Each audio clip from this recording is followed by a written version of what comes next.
Welcome to Penrose Learning, where we make understanding easy. You start by powering down and unplugging everything. This prevents shorts and data loss. Once done, lay the console flat so the hard drive bay faces up. Slide the release latch and lift the outer cover gently to expose the drive. You'll see plastic clips and often 1 or 2 screws. Take a photo if you want reference.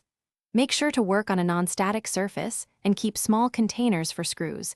This reduces the chance of losing vital parts as you continue. Now you remove the drive from its enclosure by first unscrewing the mounting screws. Place them in separate piles so you can reassemble later.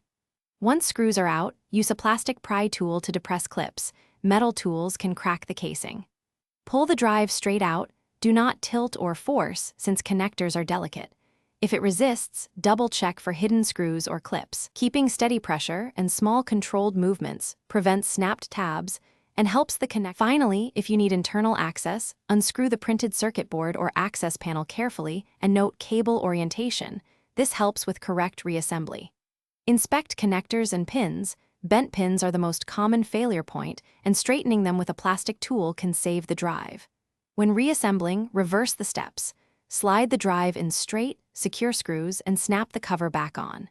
If the drive does not power or mount, reseat connectors and test again before reinstalling into the console. Thanks for watching. If this was helpful, leave a like and consider subscribing. See you next time.